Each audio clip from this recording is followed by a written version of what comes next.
This podcast is brought to you by Carvana. Carvana makes car selling fast and easy from start to finish. Enter your license plate or VIN and get a real offer in seconds, down to the penny. If you accept, Carvana will come pick up your car from your driveway. Or you can drop it off at one of our car vending machines. Either way, you get paid instantly. It's fast, transparent, and 100% online. Car selling that saves your time. That's Carvana. Carvana. Pickup fees may apply. Welcome to People Tech, the podcast of the HCM Technology Report. I'm Mark Pfeffer.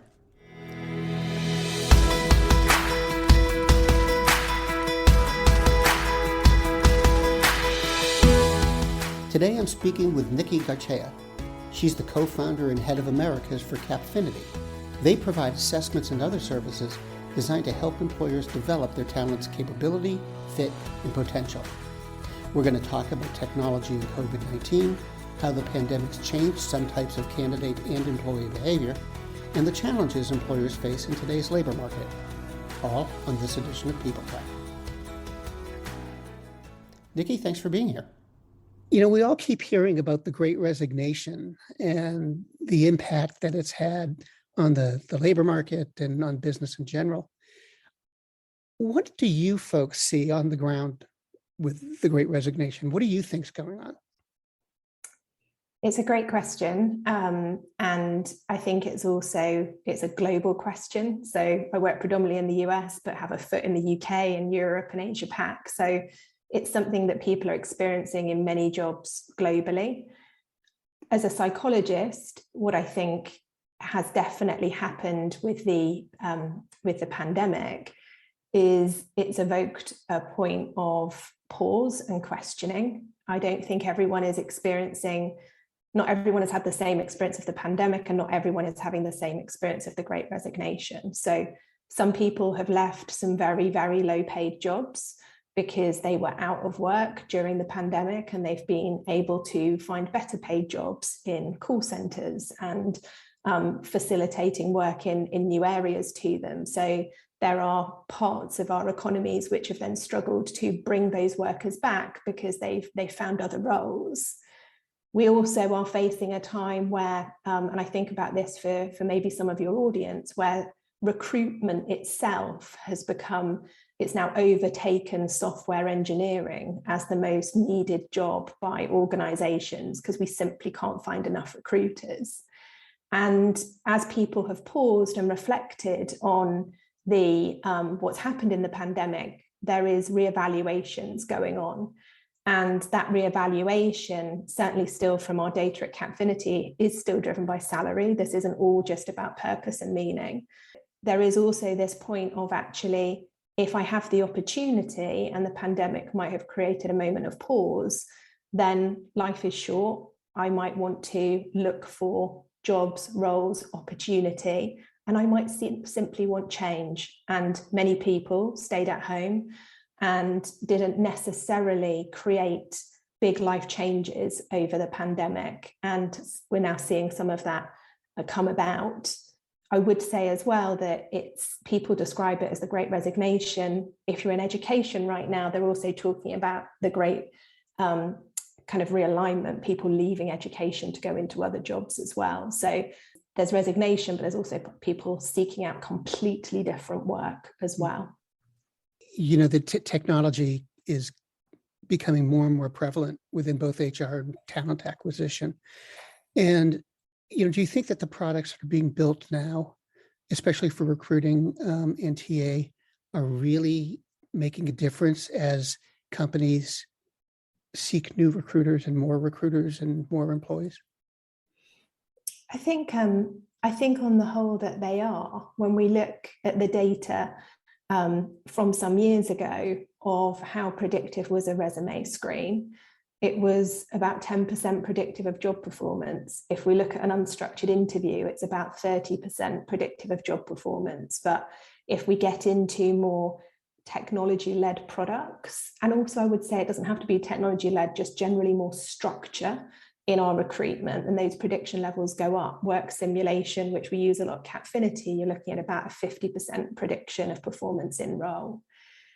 The one thing that I always say about TA technology is it's really, particularly those used in assessment and helping to fine tune your talent pipeline, it's really only as good as the data that it's based on. And so some of the work that you need to go into to maximize really good technology, certainly in the assessment and the acquisition of people, is really understanding what criteria you're going to assess for that job, for that role from the beginning, and then looking for your technology, looking for your assessment, and quite frankly, your structured interview that's going to measure exactly what matters in that role. And I think when we can fuse really good assessment technology, really good training of hiring managers, great structured interviews, and multiple assessment points, and with that good candidate communication, then we get the best of using technology to really support TA do its best work. But it's not without that foundation step put in place, measuring what matters. Now, do you think this situation is going to go on, or is it going to kind of go back to where it was before the pandemic? I think that we're just in incredibly uncertain times. And if you had asked me that question maybe even 2-3 weeks ago, before what we can see happening in Ukraine right now, I might have said, oh, well, everything's cyclical, everything will bounce back. But I think that we are definitely impacted by, probably now more than ever, our wider socioeconomic, our wider kind of political forces that are surrounding the workplace right now. Do I think that there is definitely 6 months of great resignation left? Absolutely. Do I think there could be 12 months? Yes. Will it start to normalize to pre-pandemic times? I think it will. But if I give you an example, I work in a lot in early and career hiring. And quite a lot of hiring, you benchmark what was last year like to the previous year. And what I can tell you is certainly in early and career hiring globally, the data we have on what happened in 2020 is nothing like 2019. The candidate behavior, the volumes that then came forward in 2021 is completely different to what happened in 2020. And right now, the 2022 data is different again. So it's not like I can say to you, well, we can just go back a couple of years and it will go back to that place. We've been in a moment of quite substantial change. And what's happening in early career hiring right now is graduates and interns are pausing and not actually applying for jobs. So you've got these different things happening across this great resignation piece. And I think in the volume and experienced hire space, things will normalize a little. But certainly right now, and this isn't something I've seen in the 20 years that I've been practicing, we have people choosing to pause and not enter the workplace, which is new to me. So I think there will be a little bit of bouncing back to how things were before, but I think we need to prepare ourselves that there might be another iteration of this that will be unpredictable. Can you talk about how your business has changed in the last few years, how you're meeting these new conditions? Yeah, I think, so there's 150 people at Cappfinity and growing, and we work globally. So, as a business, we were always relatively well set up because my US team works all across the US. We don't meet face-to-face every day. So leveraging technology on a personal front was what we were doing anyway. When it came to our solutions and our product stack, we had a couple of things that were incredibly helpful during this virtual time. And a couple of them were in relation to immersive assessment. So making assessment job related. We had several assessment platforms that would take the job to the candidate. They were like completing mini work experience, and candidates had a really insightful view of what the organization was like, but without having to go on site and see that organization. So It would open up with video from recruitment teams. You would be able to see different challenges that you would face if you were recruited in that job. You could give video responses, you could give text-based responses. And so that technology did incredibly well during the pandemic. What we did then really double down on was the face-to-face version of that needed a platform to then allow assessment centres to go virtual. And that became quite a big product strand for us. So taking this narrative-based immersive assessment that was really strong online to keep that then so it could still be, you could still use the technology, we could do it live, but we didn't have to be face-to-face. So that's been a continued iteration. I think one of the things that we completely lost business on in the pandemic, it stopped overnight, was our virtual reality solutions that we were delivering across the US in person. People were using them at final stages for graduate and intern hiring. And no one was going to put a virtual headset on, no one was meeting face to face. And we took that proposition and we made it self-led. So now you can have a VR headset sent out to you and you could you could complete a virtual internship on that headset. You could also complete a hybrid version of that virtual internship on that headset, and it could be used for you in the workplace. So some products did very well, particularly those that were immersive. And then we had to really extend that level of immersion so it could live within a completely virtual existence, and now this hybrid existence as well.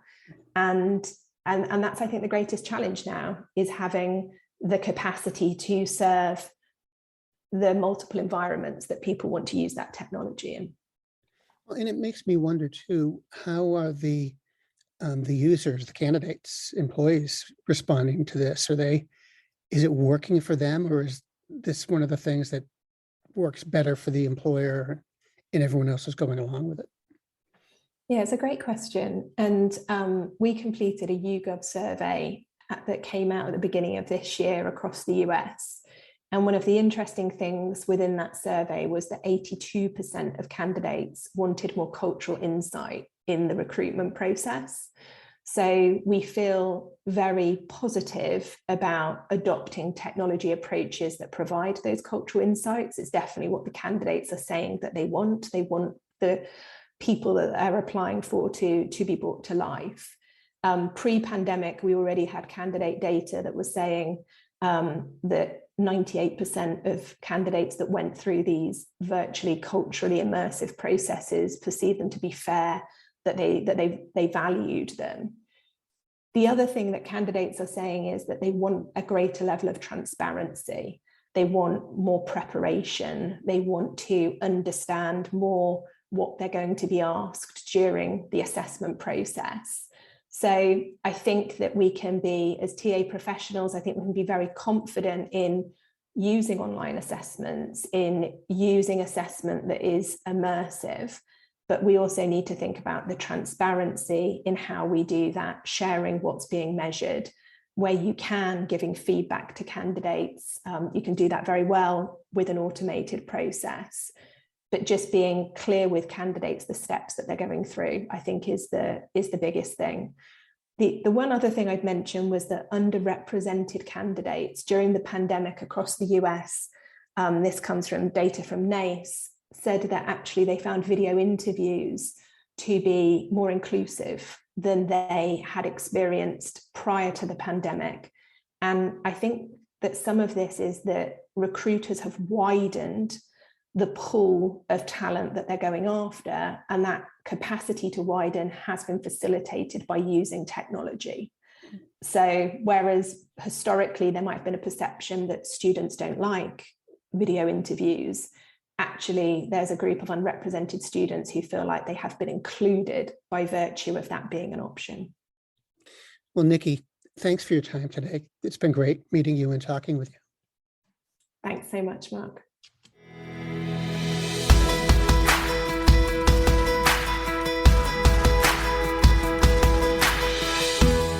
My guest today has been Nicky Garcea. the co-founder and head of Americas for Cappfinity. And this has been People Tech, the podcast of the HCM Technology Report. We're a publication of Recruiting Daily. We're also a part of Evergreen Podcasts. To see all of their programs, visit www.evergreenpodcasts.com. And to keep up with HR technology, visit the HCM Technology Report every day. We're the most trusted source of news in the HR tech industry. Find us at www.hcmtechnologyreport.com. I'm Mark Pfeffer.